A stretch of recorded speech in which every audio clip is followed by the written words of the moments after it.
Bien, mis hermanos, pues quiero grabar este video porque acabo de salir de misa y la primera lectura es verdaderamente providencial para los tiempos que está pasando la iglesia.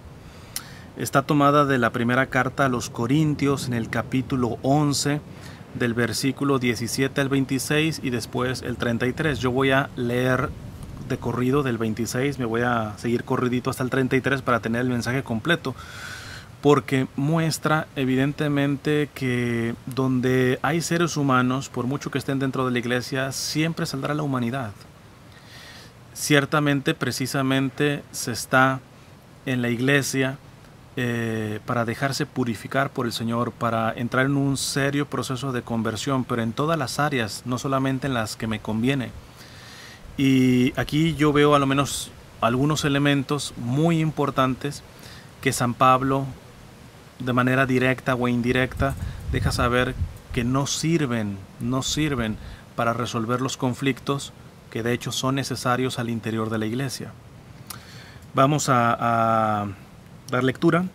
Dice San Pablo en el versículo 17, comienza de la lectura del día de hoy: al dar estas disposiciones no los alabo, porque sus reuniones son más para mal que para bien. Pues ante todo oigo que al reunirse en la asamblea hay entre ustedes divisiones, y lo creo en parte. Desde luego, tiene que haber entre ustedes disensiones para que se ponga de manifiesto quiénes son los auténticos entre ustedes. Aquí la primera cosa: ¿cuál es el primer peligro para resolver las crisis al interior de la iglesia? Las crisis no son malas. Si se abordan mal, pues es ahí donde verdaderamente se cometen inclusive pecados que claman al cielo. Pero las crisis no son malas. Si se entonan, si se ubican dentro de un espíritu de humildad, de conversión evangélico, pues evidentemente sale uno mucho más fortalecido, entonces aquí San Pablo dice: desde luego tiene que haber entre ustedes disensiones para que se ponga de manifiesto quiénes son los auténticos entre ustedes. El primer conflicto o el primer error para atender las crisis al interior de la iglesia es el pacifismo. No los pacíficos, sino los pacifistas, los irenistas, los que quieren que esté todo así calmadito, aunque no sea en la verdad. Precisamente, generalmente es por cobardía. No se atreven a defender la verdad para no tener problemas, para tener tranquilo su camino y la carrera que van haciendo al interior de la iglesia, o los favores de ciertos sacerdotes, curas, obispos, etc. O sea, les interesa por eso quedarse en unas opiniones meramente políticamente correctas, ¿verdad? Y eso nunca le va a beneficiar a la iglesia, porque es necesario el disentir para saber quiénes son los auténticos, es decir, dónde se encuentra la verdad. Ahora, está claro que muchos que están defendiendo creen que ellos están defendiendo la verdad. Ahorita vienen los dos siguientes trancazos, ¿no? Sigue diciendo San Pablo: cuando se reúnen pues en común, eso no es comer la cena del Señor, porque cada uno come primero su propia cena, y mientras uno pasa hambre, otro se embriaga. ¿No tienen casa para comer y beber? ¿O es que desprecian a la iglesia de Dios y avergüenzan a los que no tienen?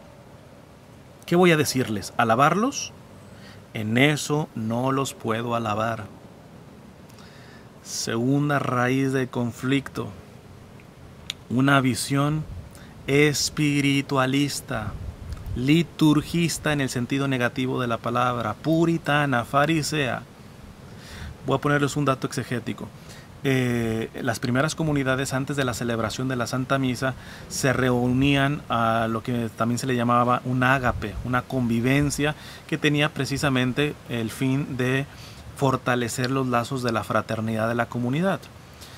Y entonces, pues aquí se da cuenta que los corintios más adinerados pues llevaban su lonche y es para ellos, y evidentemente los más pobres llegaban y pues nada más se quedaban con la Eucaristía que recibían después en la Santa Misa. Evidentemente esto era dentro de un contexto de una casa, todavía ni había templos, ¿verdad? Pero fíjate, inclusive hasta como dato apologético, de cómo la primera comunidad hacía la diferencia entre un alimento meramente natural y un alimento sobrenatural, que era el de la Eucaristía. Aquí el pleito era con el alimento natural. Y entonces tú puedes ver en el momento de hoy de la iglesia que vive a un montón de gente que sí defiende la Eucaristía y muy espirituales y que la doctrina y todo eso, pero le vienen dando una reverenda patada a los pobres. Menosprecian la doctrina social de la iglesia y aquellos que hablamos de la doctrina social de la iglesia rápido nos tachan de comunistas, socialistas, teólogos de la liberación. Y para estos, déjenme, voy a hacer un corte aquí para poderles leer el numeral 1397 del Catecismo de la Iglesia. Dice el Catecismo de la Iglesia en el 1397: la Eucaristía entraña un compromiso en favor de los pobres para recibir en la verdad el cuerpo y la sangre de Cristo entregados por nosotros. Debemos reconocer a Cristo en los más pobres, sus hermanos. Y hace una cita, Mateo 25:40. ¿Has gustado la sangre del Señor y no reconoces a tu hermano?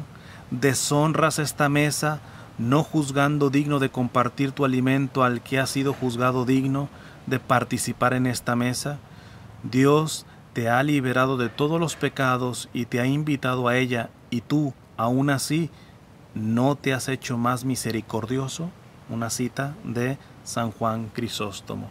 Entonces, como ves, evidentemente el Catecismo de la Iglesia se basa en la Sagrada Escritura, y sin lugar a dudas hay una relación en lo que le está reprochando San Pablo a estos eucarísticos, puritanos, etcétera, que se quedan solamente en la dimensión espiritual o doctrinal y relativizan o inclusive menosprecian y humillan a los más pobres, o los sirven desde una posición de aquel que avienta la moneda, no desde el que se compadece, es decir, del que sufre con él, del que de alguna manera se empobrece también para servir al mismo pobre.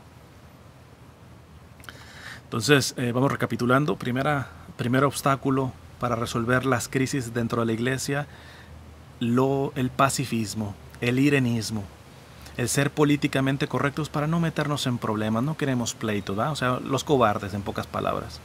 Segundo, aquellos que solamente quieren y están dispuestos a defender la dimensión litúrgica, doctrinal, sacramental, y les viene valiendo un pepino los más necesitados.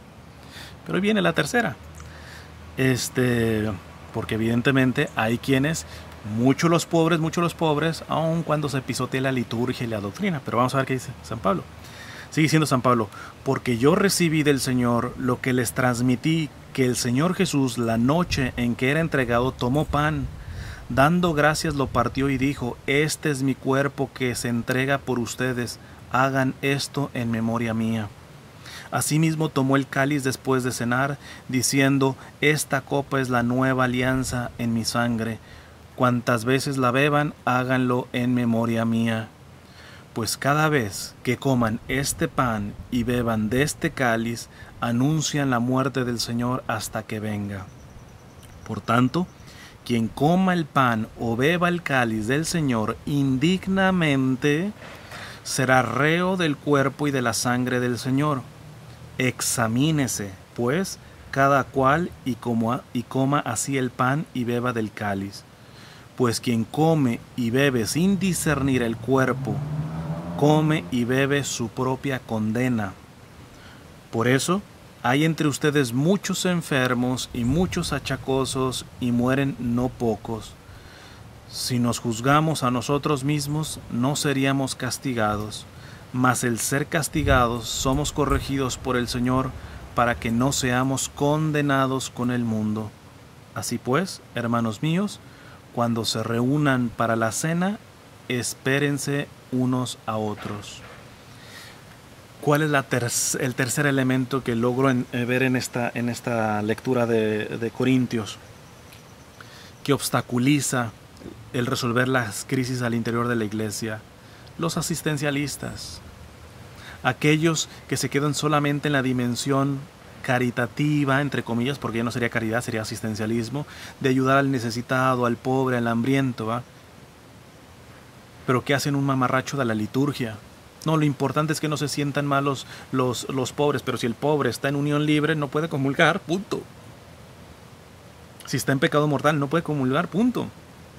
Más bien, ayudémoslos a salir de su pecado para que propiamente después se acerque a la comunión, porque si no se está comiendo su propia condenación. Y evidentemente ya no les tengo ni que dar pruebas. Es evidente que hay un grupo al interior de la iglesia que quiere desbaratar toda esta parte, ¿va? Y se pone un moño de caridad, de compasión, de misericordia. No, compadre, lo tuyo no es misericordia, lo tuyo se llama permisividad. Lo tuyo no se llama capacidad de integrar, sino capacidad de distorsionar. Entonces, en resumen, hermanos, me parece tan benéfica esta primera lectura del día de hoy, porque nos da 3 elementos que no benefician a resolver las crisis, que repito, las crisis no son buenas ni malas, depende de cómo las afrontes. Pero si las afrontas con pacifismo o irenismo, con puritanismo o doctrinismo o liturgismo en el sentido negativo de la palabra, o en este caso asistencialismo, que es básicamente un tipo de condición meramente humana, pues ahí sí me parece que tendríamos que tener capacidad de reconocer que ese no es el camino. Espero esto les pueda haber ayudado. Que Dios les bendiga.